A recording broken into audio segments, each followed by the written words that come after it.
যখন মান্নত করেই ফেললেন, আল্লাহ তাআলা যখন মেয়ে সন্তান দিয়েই দিলেন এবং আল্লাহ বললেন যে টেনশনের কোনো কাজ নাই, মেয়ে সন্তানকে আমি রিসিভ করে ফেলেছি, তাহলে এবার হযরতে মারইয়াম আলাইহিস সালাম তিনি আস্তে আস্তে বড় হচ্ছেন।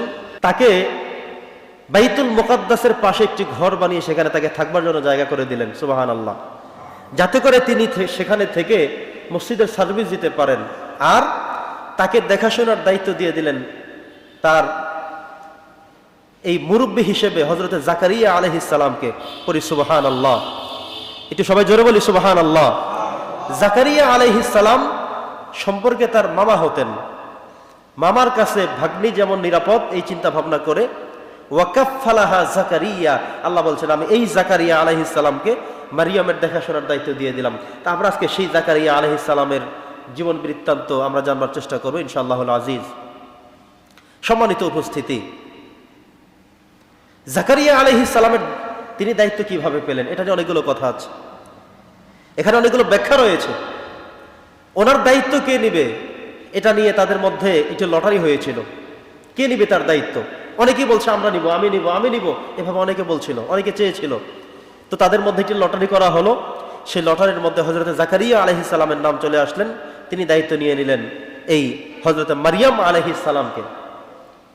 আরেকটি বর্ণনা এসেছে তাফসীর ইবনে কাসিরের মধ্যে যে ওনারা যে তাওরাত কিতাব লিখে রাখতো, সবার কাছে কলম ছিল, ইজ ইউলকুনা আকলামাহুম আইয়ুহুম ইউকফাল, তাদের হাতে যখন কলমগুলো ছিল বলা হয়েছিল তোমরা সবাই জর্ডান নদীতে কলমগুলো নিক্ষেপ করবে।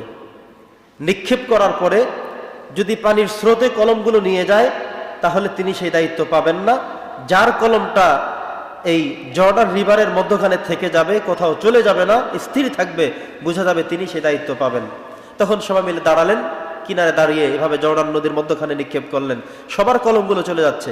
কিন্তু হযরত জাকারিয়া আলাইহিস সালাম যখন তিনি কলম নিক্ষেপ করলেন, দেখা গেল তার কলমটি গেল না, স্থির থেকে গেল। তখন তিনি সেই দায়িত্ব নিয়ে গেলেন, সুবহানাল্লাহ। তিনি সেই দায়িত্ব নেওয়ার পরে তিনি এবার মারইয়াম আলাইহিস সালামের কাছে তিনি যেতেন, তার খোঁজ খবর নিতেন, কি খেয়েছে, কিভাবে থেকেছে, ভয় করে কিনা, মসজিদের খেদমত ঠিক মতো হচ্ছে কিনা, বিভিন্ন চিন্তা ভাবনা নিয়ে তিনি নিয়মতান্ত্রিকভাবে তার কাছে যেতেন। এখানে আরেকটি গুরুত্বপূর্ণ বিষয় রয়েছে, হযরত জাকারিয়া আলাইহিস সালাম তিনি এই মারইয়াম আলাইহিস সালামের কাছে তিনি যেতেন, তার খোঁজ খবর নিতেন। যেহেতু ওয়াকাফালাহা জাকারিয়া, তাকে দায়িত্ব দেওয়া হয়েছে, তিনি সে দায়িত্ব পালন করবার জন্য তিনি সেখানে যেতেন। তিনি যে যেতেন এবং তিনি যে দায়িত্ব ঠিকমতো পালন করতেন, তিনি একটা সময় তার ঘরের মধ্যে প্রবেশ করে দেখলেন যে কুল্লামা দাখালাল মিহরাব ওয়াজাদাহা ইনদাহা রিজকান, তিনি তার কাছে কিছু ফল পেলেন, এমন ফল, মনে করেন বর্তমানে এই সময়ে যদি বাজারে আম উঠে যায়, আম, এই সময় যদি এসে কাঁঠাল উঠে যায় বাজারে, তখন আমরা অনেকে চিন্তা করবো যে এটা তো আমের খন্দ না, আমের সিজন না, এখন তো কাঁঠালের সিজন না, এখন তো লিচুর সিজন না। যদি এখন বাজারে এগুলো উঠে যায়, যদি কেউ আপনাকে এমন কিছু ফল দেয়, তাহলে আপনি সেটাকে ভিন্নভাবে দেখবেন, ঠিক কিনা বলেন? আপনি চিন্তা করবেন কি এই সময় আম পেল কোথায়, এই সময় কাঁঠাল পেল কোথায়, এই সময় লিচু আসলো কোত্থেকে। তো মারইয়াম আলাইহিস সালামের কাছে এভাবে কিছু বেমৌসুমী ফল তার কাছে আল্লাহ তাআলা ফেরেশতাদের মাধ্যমে পাঠিয়ে দিতেন। তিনি এই বেমৌসুমের ফল সামনে নিয়ে তিনি খেতেন। তো এই জাকারিয়া আলাইহিস সালাম একদিন তার কক্ষে প্রবেশ করে তিনি দেখলেন যে বেমৌসুমের কিছু ফল, এখন সিজন না, এখন সময় না, তিনি বাজারে যান না, কিন্তু ফল প্রায় সময় তিনি তার কাছে গেলে দেখেন যে তার পেয়ালার মধ্যে, তার পাত্রের মধ্যে ফল রাখা।